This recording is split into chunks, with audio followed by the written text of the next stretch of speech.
Hola, SAP developers. Welcome to this session, part of the TOEFL 2025 integration track.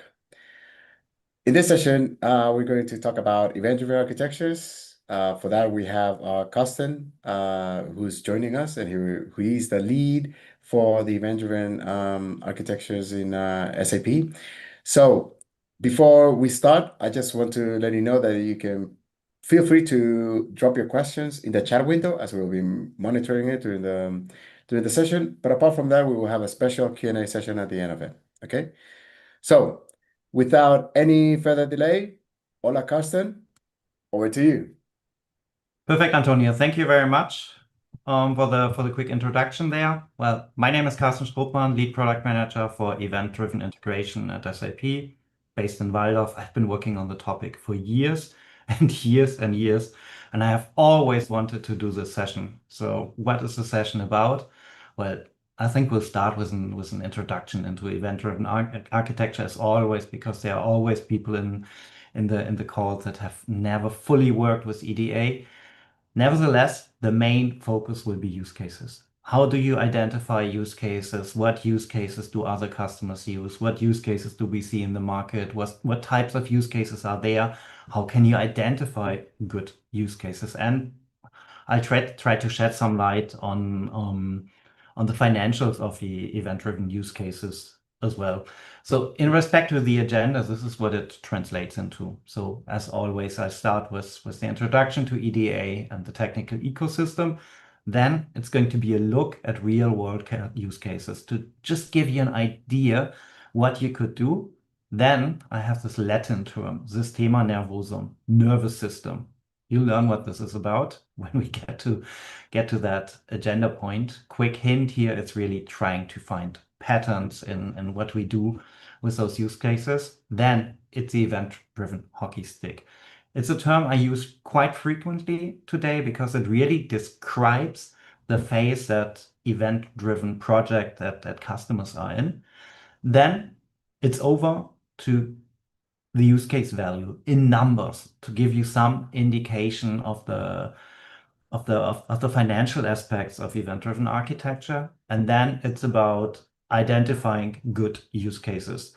And as said, I had wanted to do this for a while. I'm glad to do this session now. It's in the end a starting point. My intention is to clearly continue working on this, to provide more and more patterns to make it easier for SAP customers to get started with business EDA use cases. So expect more to come there. Let's start with the introduction to event-driven architecture. As always, I start with the smallest building block. And actually, at the DSAG event in Bremen, I had started with a slide. What is the fastest thing in an enterprise? It's an event, a significant change in state. So a product gets changed, a business partner gets created, happens immediately. It's just that, well, in the S4 system, you have the update. Nobody else learns about it unless they ask. So the idea is obviously event occurs, it's handed over to an event broker, which distributes these events. And then you have event consumers that have registered with the event broker to get informed. This works via our version of a hashtag, if you think of Twitter and X. Our version of a hashtag is a topic, and you see one at the bottom right here with the product changed event. So you can register to get informed on all events in an S4 in respect to products getting changed. And you, as a consumer, would register with the broker, and the event source would hand over the event, and then the broker would take care. You get informed of this significant change. There are a number of possibilities here to use advanced features in respect to filtering, in respect to tracing the event end. So the event broker offers much more than just the distribution. Nevertheless, that's the core of an event-driven architecture. On the top right, you see a few examples of use cases already, and these are all live customers. you see the water pipe. What is this about? Let's assume there's a leak in the water pipe. You, as the owner of the water pipe, as the operator, would immediately want to get informed about that leak, right? So an event would get raised and you could react. That's actually a live customer case, and needless to say, they don't have just one water pipe. They have thousands, maybe 100,000, I don't know. But there could be plenty of leaks in there. And years ago, they were checking on these pipes once a year. Now they get informed immediately once there's an issue. The credit card getting swiped on the top right indicates event-driven architecture at one of the largest credit card providers. So every single one of their payments goes through an event-driven architecture. For them, it was primarily about scale. So really being able to handle all these payments that happen on a global level and that all happen in parallel. And quite often there are peak loads like on Black Fridays, right? Nevertheless, due to this event-driven approach, it's not only about getting the payment done, it's at the same time you can consume the same event that gets raised when the credit card gets swiped to do fraud detection. And I highly appreciate that. I had that issue a few months ago. Somebody tried to use my credit card, actually in the Dominican Republic, to book a flight, and that was immediately intercepted. I was so glad about that, I can't tell you. So, on the bottom left of these pictures, you see a lady boarding a plane. She's looking at her smartphone, so probably she got informed. Well, go to gate number five. Your plane is ready for boarding. The same happens. You see her hand luggage, but maybe she checked on her luggage once she makes it to the destination airport. They will send her an email, or not an email, a notification on her smartphone. Hey, go to luggage belt number 17 and pick up your luggage. And by the way, you could actually send emails as well. That would be possible if you trigger an event and the integration suite consumes the event and then shoots out an email. Nevertheless, in this case, it's a smartphone phone app that most airlines use. By the way, you can even operate an entire airport using event-driven architecture, and there's a leading airport in Asia that actually does that. On the right-hand side, you see the Suez Canal blockade, and we'll come back to that on one of the next slides. So in this case, the customer is tracking their containers, and this is in the end an additional benefit from this container tracking because they immediately were able to reroute their ships once they realized the Suez Canal was blocked. One last comment. The event that you see at the bottom right is in Cloud Events format. So it's a format driven forward by a number of large vendors, and the idea is that SAP is able to consume third-party events and third-party can consume our events, obviously. Let's translate this, the more technical perspective, into advantages, into benefits that you would get out of using event-driven architecture. And my favorite statement is still turn your ERP into a team player. It was coined by an American customer quite some time ago, and it summarizes things perfectly. And if you look at the pictures on the right-hand side, I have been using soccer as an example for quite some time. Because I mean, if you play soccer, you need to know how everybody else is moving, where they are positioned, so that you can pass the ball. You need to know where the striker is, so that you can pass the ball there, and the striker can score a goal. And it's situational awareness in the end that you're looking for. Then I realized American football is even better for that because to explain the concepts, because I mean you have the change in respect to defense and offense lines, and in certain situations the game's even quicker, and there are very small aspects of situational awareness that decide on whether you're going to be successful or not, and you have way more players on top. Nevertheless, the benefits are the same that allow you to get your ERP to act as a team player. Communication in real time. An event occurs and the broker makes sure it gets delivered to the event consumers in almost no time. So if we are realistic, this is near real time. So we're talking about microseconds, maybe a second maximum, something like that, if the event goes around the planet. Nevertheless, something happens in Australia. You learn about that very quickly on the American West Coast or in South America or Europe or wherever you are. So you can distribute the events on a global level. Based on that, you can automate your processes. Think about American football again. Something happens and you immediately know how to act and how to react to these events. You break down silos. If I want to do the sports comparisons, your defense talks to your offense and so on. Here, it's really about the protocols, cloud events format, and yeah, talking about across vendor boundaries. So you break down silos in your company across vendor boundaries. We're able to consume events from hypercloud providers. They are able to consume ours and. Then there's decoupling and buffering. This is asynchronous EDAs, and there's a chance to buffer in the broker so the events could get stored until the consumers are online again. And just to give you an indication, Advanced Event Mesh is able to buffer up to 6 terabyte of events there. Then additional point here, pub/sub style. So this is where I was already going with the topics earlier. You can simply publish and subscribe to a topic, and it allows you to have a different style of communication in your company.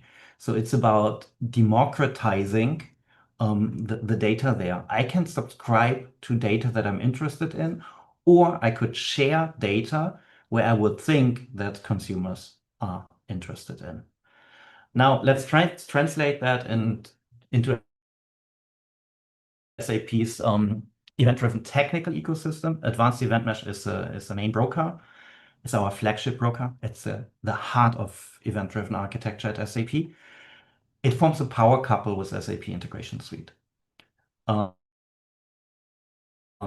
Integration Suite is our iPaaS, and in the end, the two of them are very well connected. So we have connectors going back and forth between Integration Suite and Advanced Event Mesh.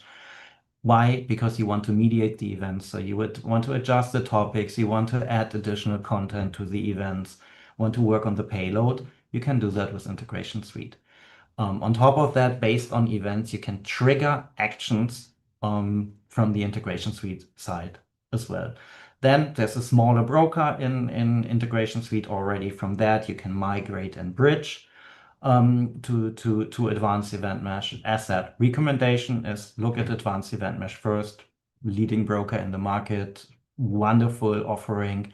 And typically what I say is you start with it, you will never move away and have to go to another broker, because you can grow in respect to broker size, in respect to features, in respect to connecting quite a number of brokers to form brokers. We're open to solutions. You can easily connect to them. SAP Cloud applications can expose events directly, meaning from SuccessFactors, from BTP, from S/4HANA Public Cloud into Advanced Event Mesh. And then there are all kinds of ways to expose events from S/4HANA, ECC, and there are connectors for third-party applications. I will not go into more detail here because I want to switch over to the main part of this session, and those are the use cases. Let's start with a few use cases of live customers. Real-time supply chain optimization. What does this customer do? In the end, this started during COVID. They were not aware when their products would make it into the stores, and the shelves in those stores were empty. I mean, you might remember that.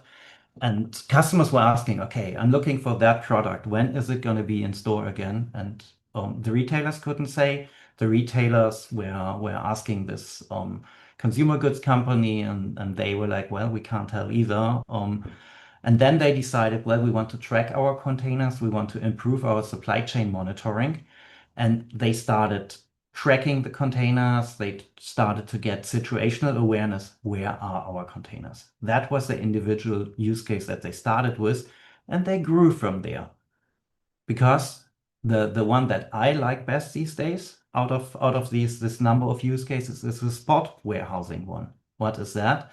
Well, the containers are on the ships, and when they make it into a harbor, they need to be stored until they are rerouted or moved on to the next ship, and that is quite expensive. And the earlier you book it, and yeah, the more focused, the more on time you book it, the better. And the situational awareness helps a lot, and that resulted in quite a number of savings. So we're talking about big money here. And on top of that, there is one thing that you see quite often. Customers start with a use case or two, and then they identify additional use cases on top. They execute on use cases that they would have never expected. And the Suez Canal blockade for this customer was an example, because they were completely aware of where the containers were and where the ships were. So when the Suez Canal was blocked, they were able to reroute everything in less than 2 hours. So one thing to keep in mind: you get started, and then you adjust. Quick sidetrack: I have a surveillance camera at home. And in the beginning, it was really about seeing what's going on.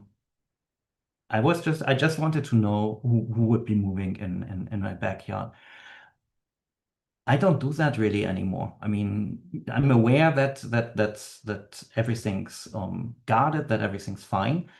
My use cases today, that's my mailbox and the trash. So I can immediately see if there's mail, and I only go to my mailbox if I've received an alert.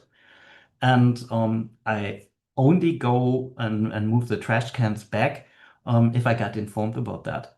And it's really this development. You see that quite often at customers. You start with one use case, and then there are use cases that are built on top that you had never thought of in the beginning. Paints and coating, a different perspective. It's about integration modernization. So they want smart data flow. So they have millions of material updates between their backend systems, and they wanted that data to flow smoothly between those systems. And completely different perspective.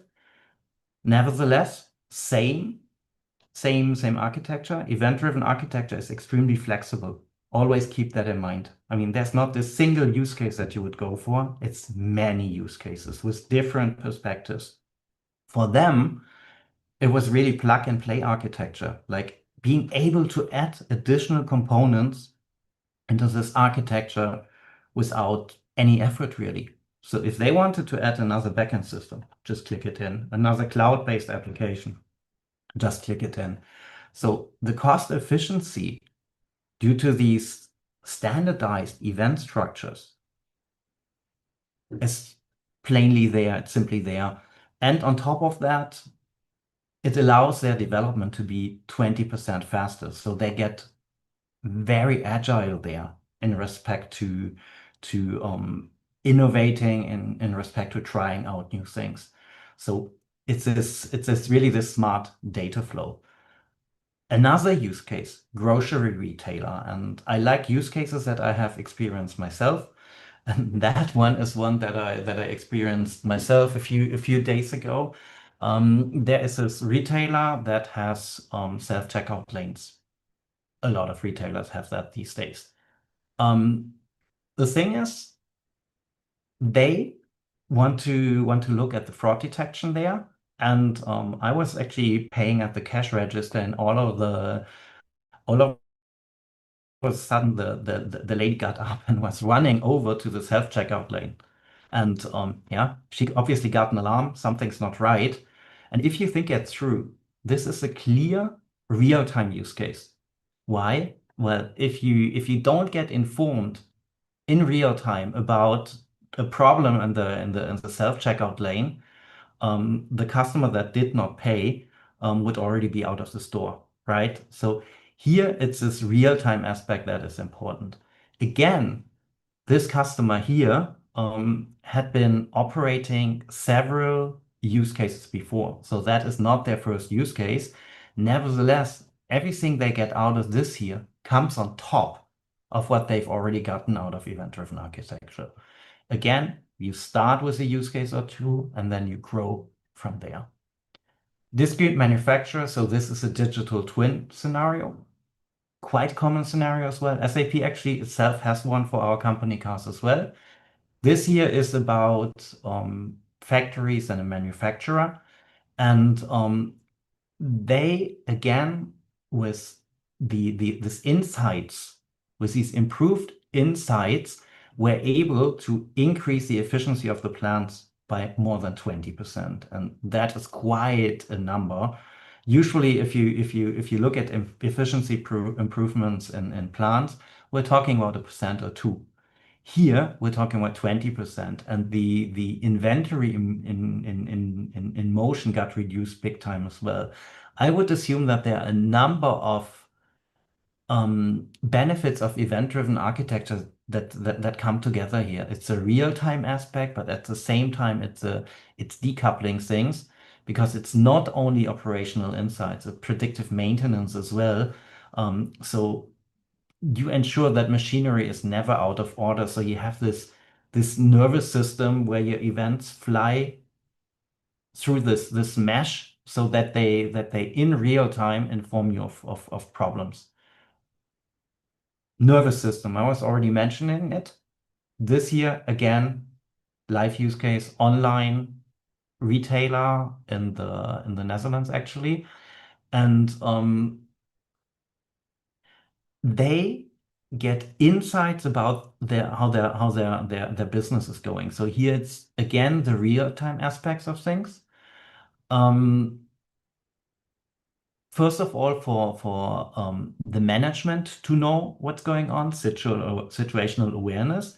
Nevertheless, due to the fact that it is real time, the customer operations, the customer insights, and the way the website felt for the customer got a lot smoother and better. So they have 15% more customer interactions. And the result obviously is that these 15% more interactions will move to or will result in a higher number of sales there as well. So again, data flow, situational awareness, real time. And yeah, these are a number of customers again that are live. The digital twin, I think I had already mentioned, that's SAP. Weather-based supply chain, where you basically adjust the supply that you have in your store based on the weather forecast, real-time inventory, where on your website you're giving exact numbers what you have in store right now, so that the customers don't go to the store and there's the product that they're looking for is not there. S/4HANA extension is a clear core, a clean core scenario. So you build an extension application on the BTP. An event occurs in S/4HANA and is the information is in real time made available to the extension. Medication and delivery and tracking is quite nice. So you're tracking the delivery of medication that needs to stay cold all the time. So the cool chain needs to stay in place. And you're able to track that with the events and actually to prove that the medication was always cold enough. Price distribution, another live customer. They have an update to their price, and via this pub/sub approach, it's distributed on a global level to their stores. So what you already realized, I use different terms for the use cases. For some of them, I use real time. For other, I use pub/sub, um, buffering, decoupling, and. So there are different perspectives on the use cases. So there is no one size fits all in respect to event-driven use cases. The one on the right-hand side, I had already mentioned as well. So this is the utilities company from Belgium that not only does IoT-like scenarios like the leak detection, they have switched their invoice generation again from yeah, to an event-driven way. In the end, the lead time for the invoice generation is down to a day from weeks. So again, you have 30% cost reduction right there. And important point, again, look at how different those use cases are. You build up that infrastructure once, and then you add additional use cases, and you simply click them in. Now, if we look at the 25 use cases that I had shown you on the last slide, you can basically categorize them. They are nice to have use cases. You will only go for those probably if the infrastructure is there. These use cases will probably not pay for the infrastructure by themselves. Then you have the bread and butter use cases, supply chain visibility, real-time inventory. These use cases do pay for the infrastructure, and they are basically your daily business. You need that to run your business. Then it goes a little bit further. Medication delivery and tracking, sales order, shock absorber.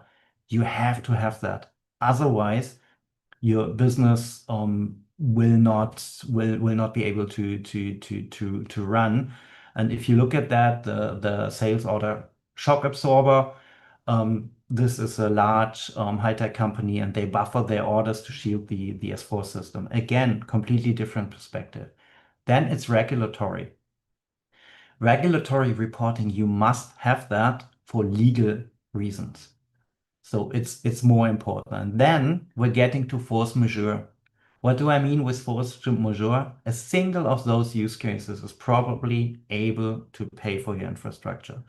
Water quality monitoring, again, the utilities company from Belgium. If you think that through, what's the worst thing that can happen to them? If dirty water flows back into the freshwater pipes, and people would get sick and. So they have to prevent that at any cost. Why? Because their reputation and because of the risks in respect to payments and so on. So that's the force majeure use case. And needless to say, they watch this with an event-driven architecture so that they can immediately react. And real-time HR is an example for that.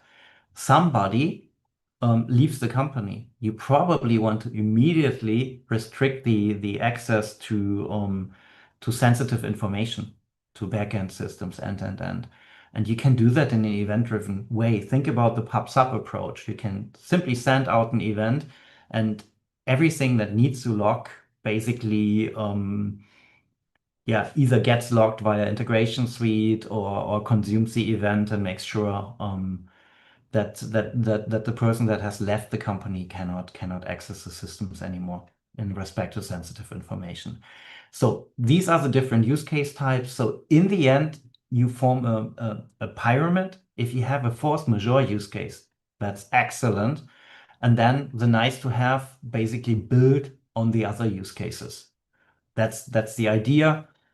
Obviously, if you start with bread and butter and you have bread and butter use cases that make you sufficient money, that's already good, and it's a good starting point. I would probably not start with a nice to have use case. Try to categorize a few more use cases into these categories to understand what customers would be doing and which use cases we have. Quite often you see bread and butter use cases. Then there are must-have use cases, less regulatory use cases, and then there are force majeure use cases. What's interesting to me, and I just realized that when looking at the real-time loyalty points, to me that was a nice-to-have use case.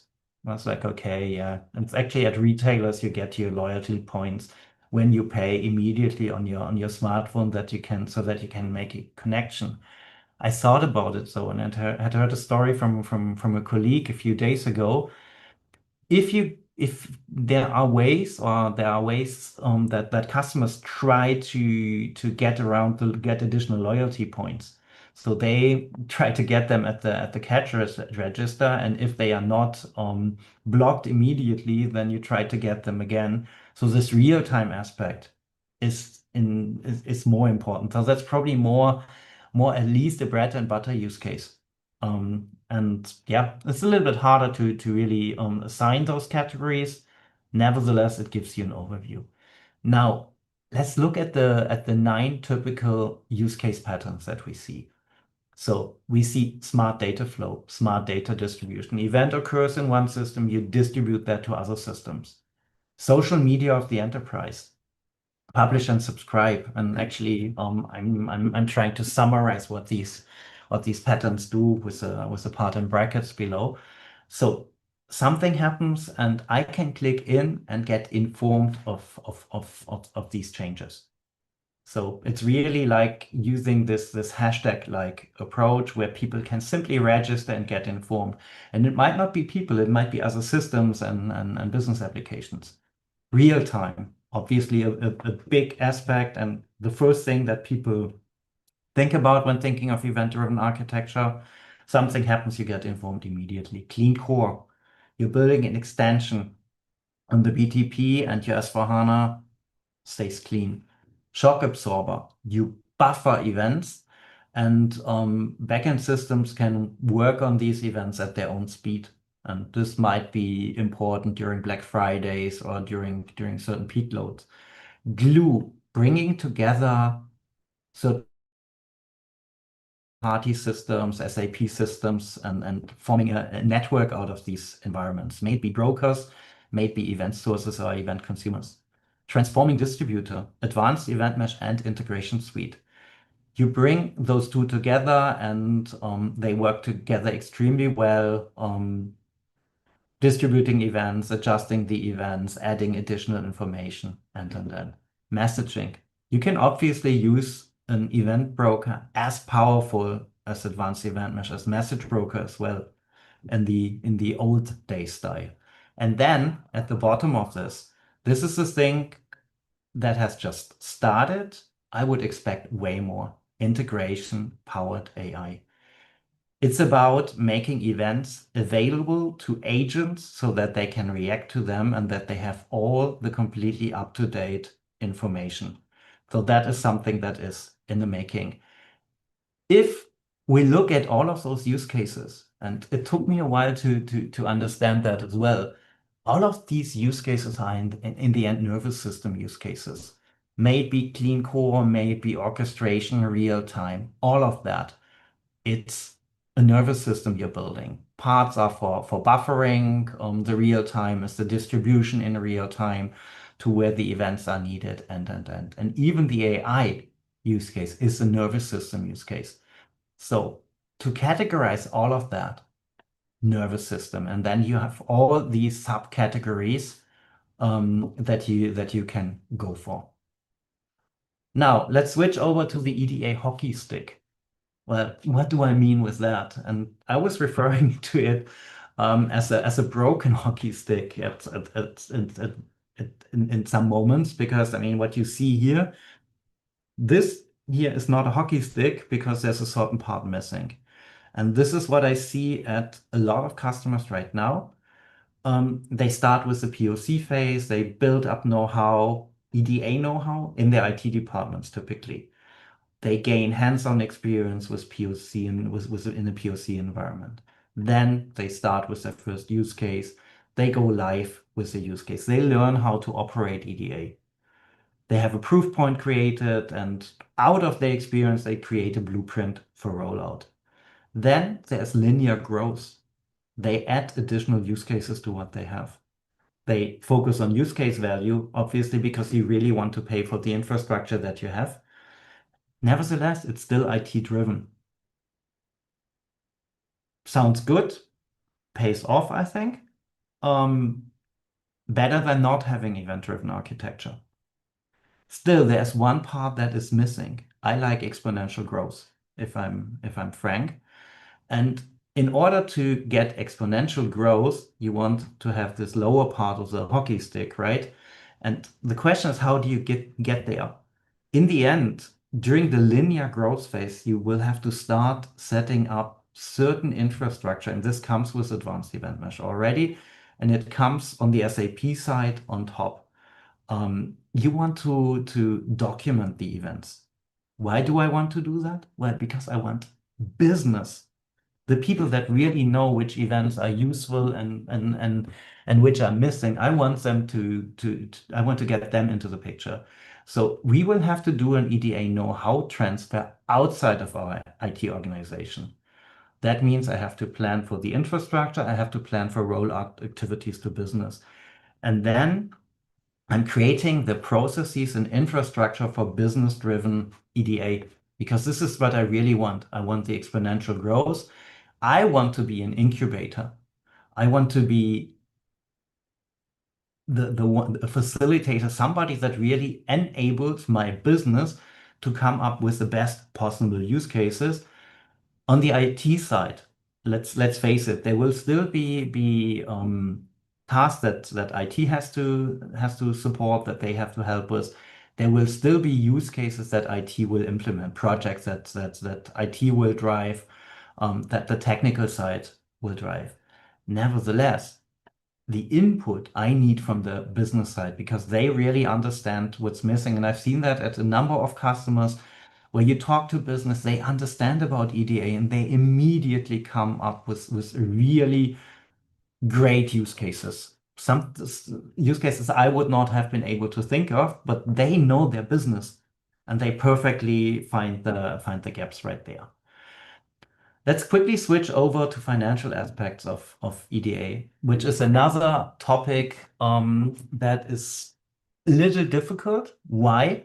Because you see the financial aspects of EDA quite often indirect, and it's very hard to measure that. So if you have a single use case on your infrastructure, it's easy, right?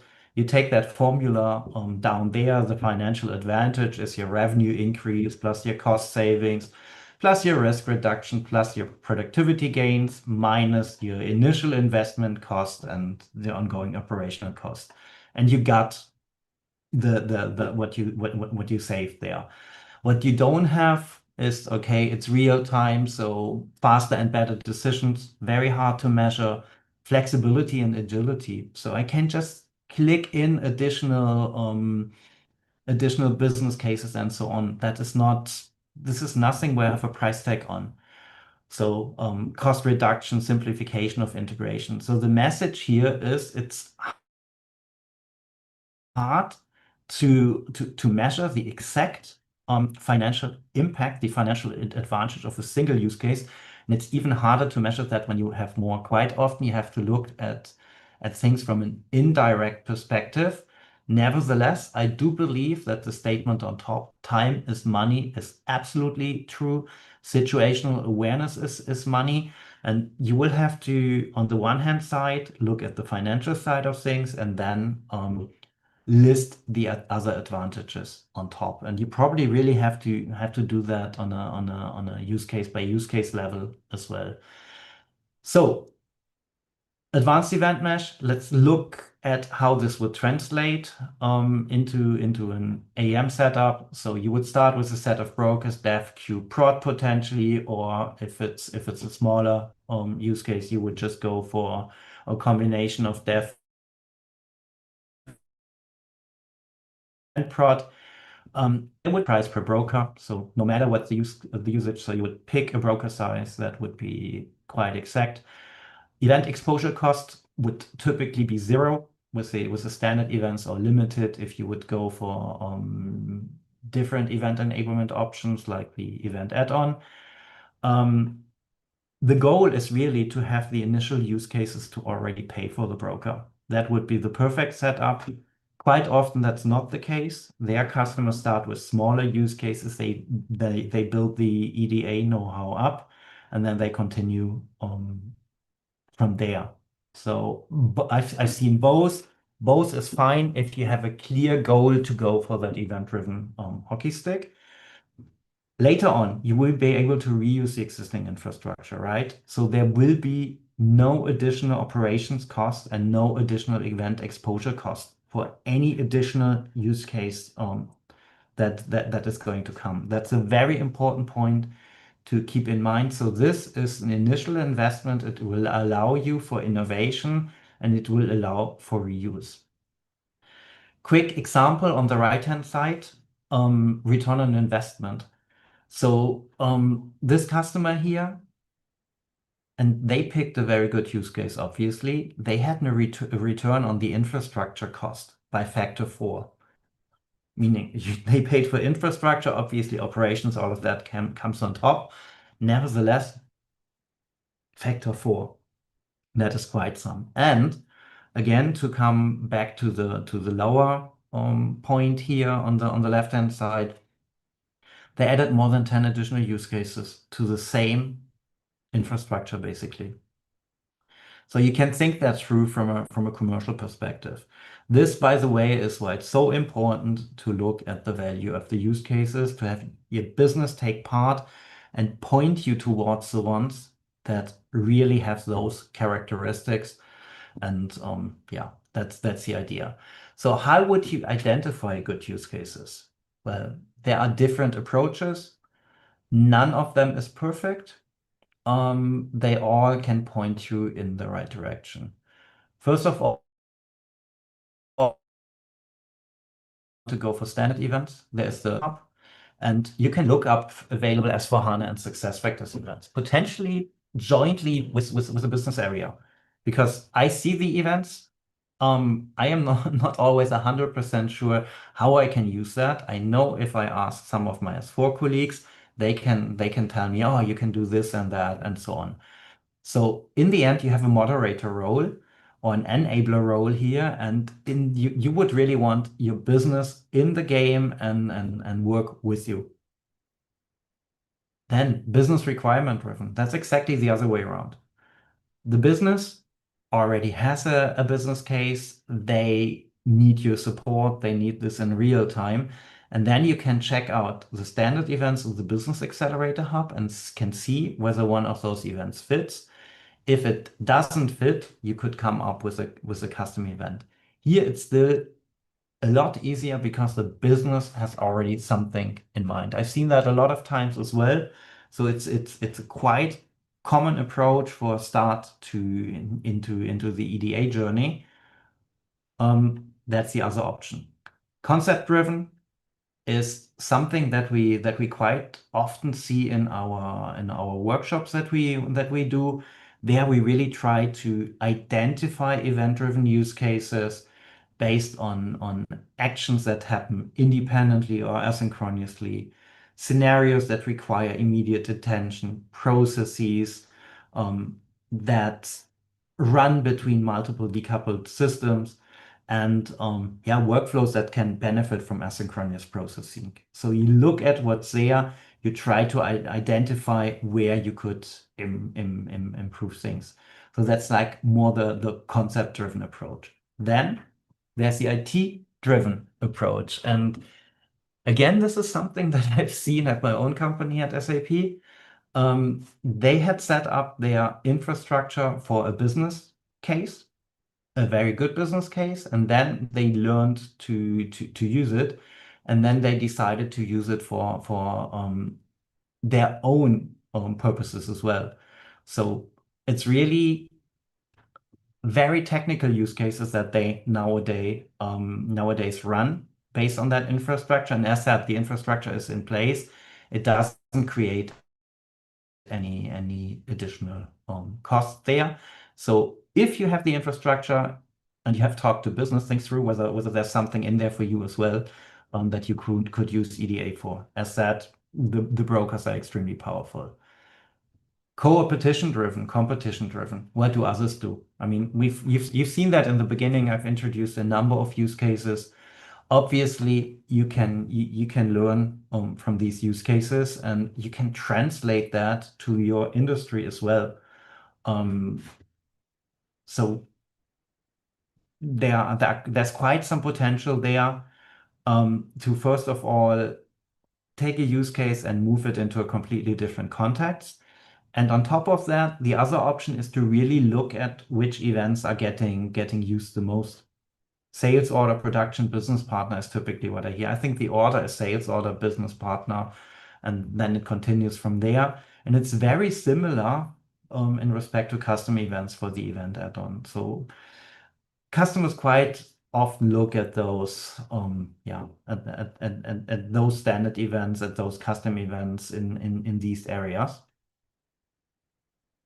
Another option, which APIs are used the most in your company? The assumption is that API usage gives a very good indication of what is important in your company and where it could make sense to provide events, to use events. Again, SAP overall, we take the same approach.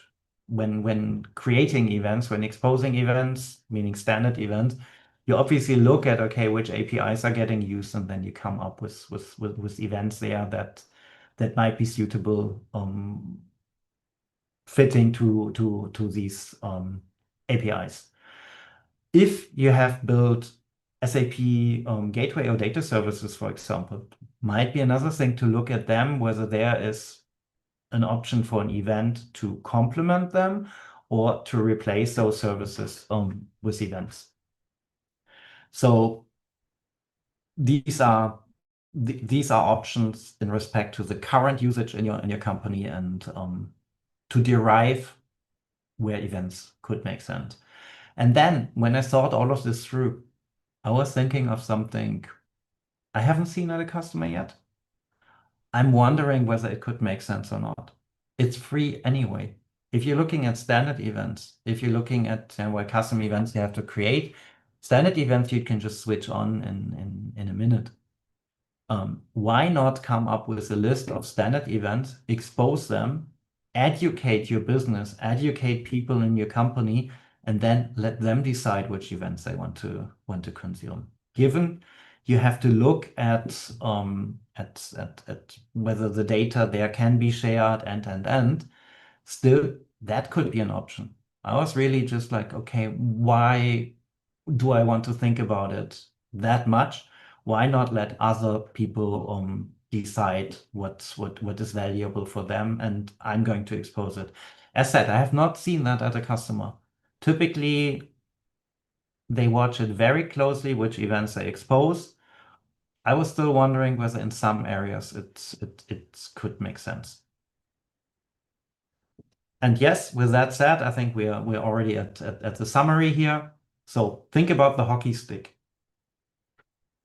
Potentially you're still in linear growth. Maybe you started exponential growth. Nevertheless, in the end, what you really want is this exponential growth, and you want to involve your business in that.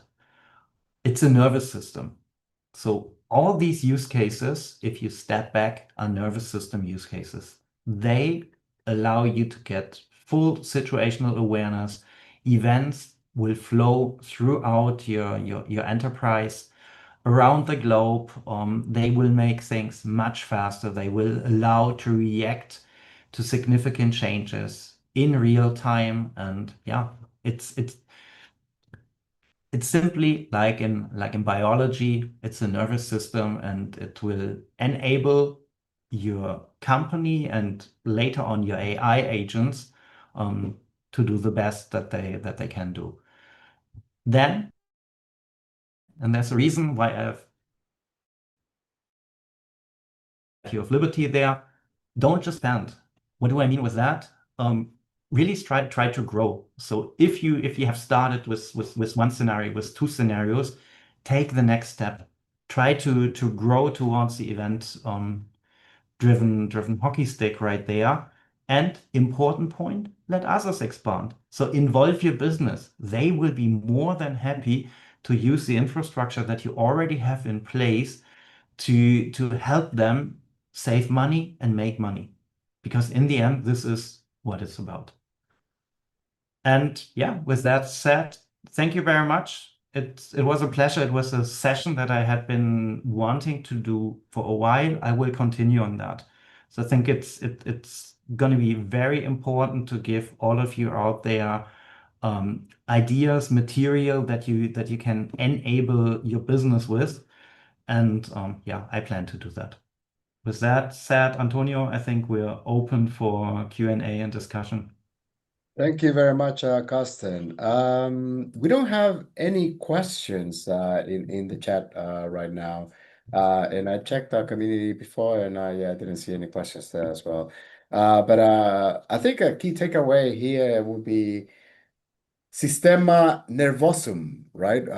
So EDA being like your nervous system in your company and how it can empower it. I really like all the different patterns that you shared with which we've seen, right?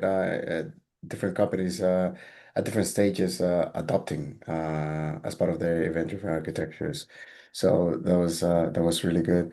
Yeah, there are no questions. Is there anything else that you would like to add, Carsten? As said, the main part is I have been wanting to do it for a while because Nice. I know that a lot of customers have infrastructures in place that can handle more events, and I wanted to give ideas for that.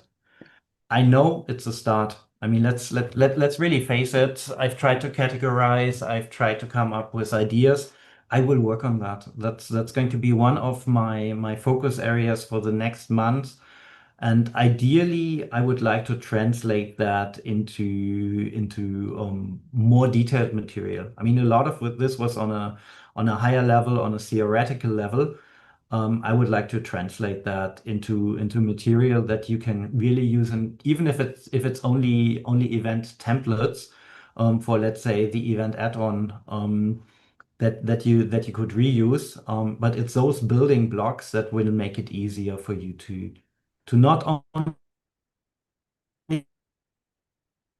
EDA to say is basically what it's going to be about. Nice, nice, nice. Well, thank you very much for sharing all this first in as part of the tour first session. And I imagine that that will also end up translating to maybe a blog post series in SAP community eventually.